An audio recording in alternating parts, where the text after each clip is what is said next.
खुदावंद यीशु मसीह के अजीम जलाली और बाबरकत नाम में आप सबों की सलामती हो। आप देख रहे हैं Prince of peace TV.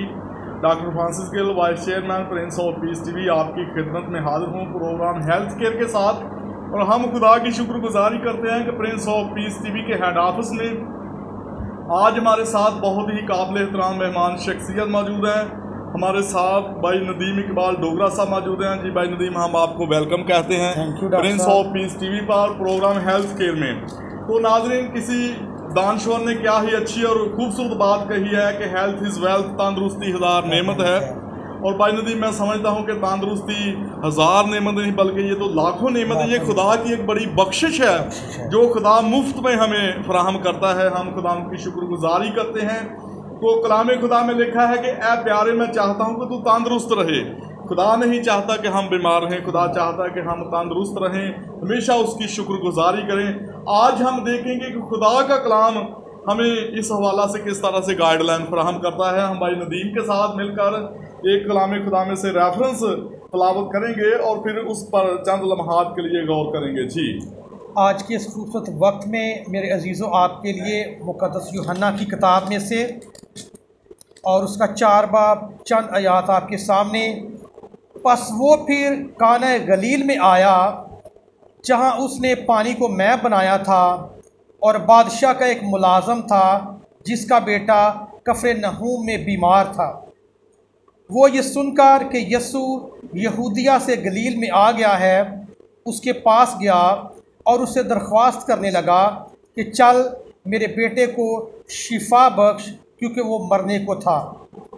Yesu ने उससे कहा, जब तक तुम निशान और अजीब काम ना देखो हरगिज़ ईमान ना लाओगे। बादशाह के मुलाजम ने उससे कहा, आए खुदावन, मेरे बच्चा के मरने से पहले चल। यस्सु ने उससे कहा, जा तेरा बेटा जीता है। उस शख्स ने उस बात का यकीन किया कि यस्सु ने उससे कही और चला गया। वो रास्ता ही में था कि उसके नौकर उसे मिले और कहने लगे कि तेरा बेटा जीता है। उसने उनसे पूछा कि उसे किस वक्त से आराम होने लगा था। उन्होंने कहा, कल 7वें घंटे में उसकी तप उतर गई। बस बाप जान गया कि वही वक्त था जब यस्सु ने उससे कहा था, तेरा बेटा जीता है, और वो खुद और उसका सारा घराना ईमान लाया। ये दूसरा मौजज़ा है जो यस्सु ने यहूदिया से गलील में आकर दिखाया। पाक कलाम के पढ़े सुने जाने और पढ़े जाने पर खुदावंद की खास बरकत हो। आमीन। खुदावंद का नहाय शुक्र हो, प्रेज़ द लॉर्ड। बहुत ही अच्छा और ज़बरदस्त रेफरेंस कलाम खुदा में से भाई नदीम आपने तलावत फरमाया है, क्योंकि ये प्रिंस ऑफ पीस टीवी का मुनफरद प्रोग्राम है हेल्थ केयर, जिसमें हम अपने नाजरीन के साथ सेहत व तंदुरुस्ती की बातों को शेयर करते हैं, जिस्मानी और रूहानी शिफा के बारे में बातों को शेयर करते हैं। क्योंकि हम देखते हैं कि बहुत सारे लोग ऐसे हैं जो जिस्मानी तौर पर तो बिल्कुल तंदुरुस्त होते हैं, लेकिन अंदर से रूहानी तौर पर बीमार होते हैं। तो खुदावंद यीशु मसीह नासरी हमारी ना सिर्फ जिस्मानी शिफा की फिक्र करते हैं, बल्कि रूहानी तौर पर भी हमें वो शिफा याब करने की कुदरत रखते हैं। तो यहाँ पर जो रेफरेंस बड़ा खूबसूरत ज़बरदस्त रेफरेंस आपने तलावत फरमाया है, यहाँ पर लिखा है कि फिर वो कायना गलील में फिर आया, यानी दोबारा आया, जहाँ पर खुदावंद यीशु मसीह ने पानी को मैं बनाया था। फिर कायना गलील में आया और कफरनहूम में लिखा है कि बादशाह के एक मुलाजम था, उसका बेटा बीमार था, वो शदीद बीमार था, और वो इस बात से बिल्कुल वो नाउम्मीद हो चुके थे कि ये तंदुरुस्त हो नहीं सकता। लेकिन तो उन्होंने अपने ईमान को मजबूत करते हुए जब वो खुदावंद यीशु मसीह के पास आए तो उन्होंने कहा कि आप हमारे बेटे के लिए दुआ करें, आप हमारे साथ चलें। खुदावंद यीशु मसीह ने कहा कि जब तक तुम अजीब काम और निशान ना देखोगे तुम हरगिज़ ईमान ना लाओगे। तो उसने कहा कि हम ईमान रखते हैं, आप इस ऐसी बातों पर हम ईमान रखते हैं, तो आप मेरे बेटे से के मरने से पहले हमारे साथ चलें। खुदावंद यीशु मसीह ने कहा कि जा तेरा बेटा जीता है। ज़बान से जब खुदावंद यीशु मसीह ने कह दिया तो उसी वक्त वो बादशाह का जो मुलाजम था उसका बेटा शिफा पा गया। तो जब वो रास्ता में था, अभी वो जा रहा था, तो जब रास्ता में उसके मुलाजिम आकर उसे मिले तो उसने कहा कि तेरा बेटा जीता है, वो ठीक हो गया, वो तंदुरुस्त हो गया है। तो उसने कहा कि वो किस घड़ी तंदुरुस्त हो गया था, तो उन्होंने बताया कि इस वक्त से वो तंदुरुस्त। तो उसे मुझे याद आया कि जिस वक्त खुदा यीशु मसीह ने अपनी ज़बान मुबारक से वो लफ्ज़ कहे थे कि जा तेरा बेटा जीता, वो वक्त वही था जिस वक्त उसने शिफा पाई थी। तो खुदा यीशु मसीह नासरी हमें जिस्मानी तौर पर भी और रूहानी तौर पर भी शिफा याब रहने की ताकत बख्शते हैं, कुव्वत बख्शते हैं। तो खुदा यीशु मसीह चाहते हैं कि हम जिस्मानी तौर पर भी शिफा याब रहें और रूहानी तौर पर। तो भाई नदीम, मैं आपसे ये पूछना चाहूँगा कि हमारे बहुत सारे लोग ऐसे हैं, बहुत सारे कलीसिया में ऐसे लोग होते हैं जो बड़ी बड़ी इबादत में भी जाते हैं, क्रूसड में जाते हैं, सिर्फ़ और सिर्फ उस जिस्मानी शिफा के लिए कि हम जिस्मानी तौर पर हमें ये मसला हम ठीक हो जाएं, लेकिन अंदर से जो रूहें उनकी बीमार होती हैं उनके लिए कभी उन्होंने फिक्र नहीं की। तो आप उनको आज प्रिंस ऑफ पीस टीवी से प्रोग्राम हेल्थ केयर के ज़रिए से क्या पैगाम देना चाहते हैं? शुक्रिया डॉक्टर साहब। सबसे पहले तो मुझे बड़ी खुशी है इस बात की कि आप इस प्रोग्राम को लेके काफ़ी अरसा से चल रहे हैं और हेल्थ केयर के हवाले से लोगों को मोटिवेशन दे रहे हैं जी।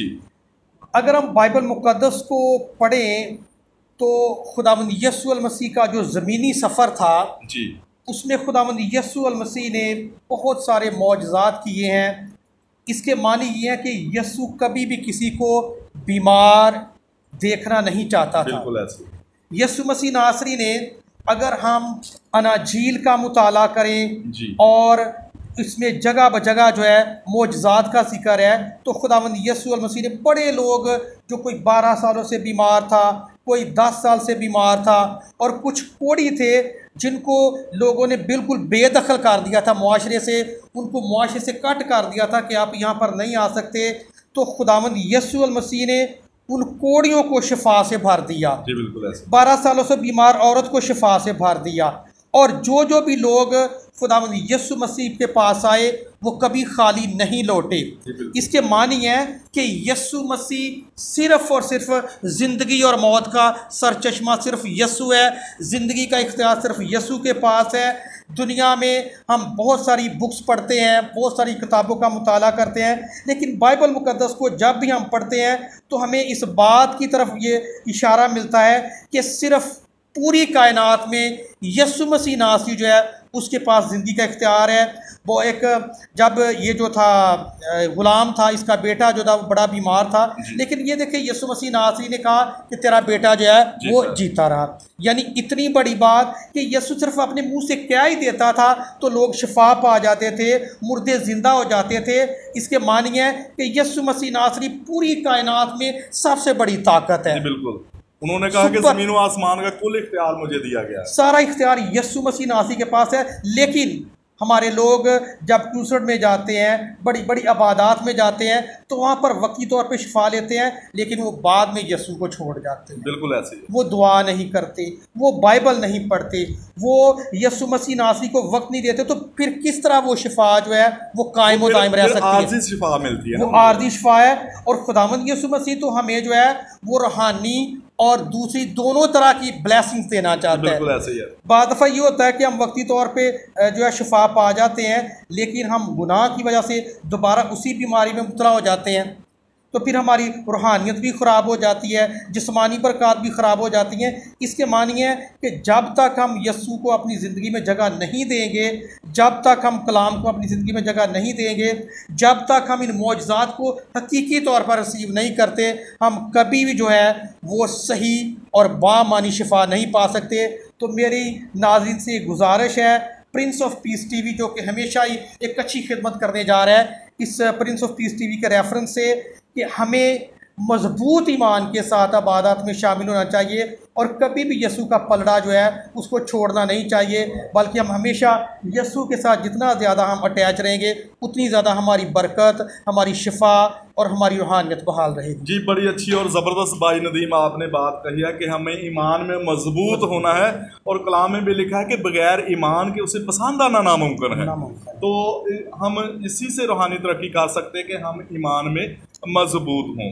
क्योंकि कलाम खुदा में लिखा है कि अमल के बगैर ईमान मुर्दा है। तो जब हम खुदा के कलाम को पढ़ते हैं, सुनते हैं, तो जब हम उस पर अमल करते हैं, क्योंकि मुकाशफा की किताब उसका 3 बाब उसकी पहली आयत को हम पढ़ते हैं, वहाँ पर लिखा है कि नबूवत की इस किताब को पढ़ने वाला, इसको सुनने वाले और इस पर अमल करने वाले मुबारक हैं।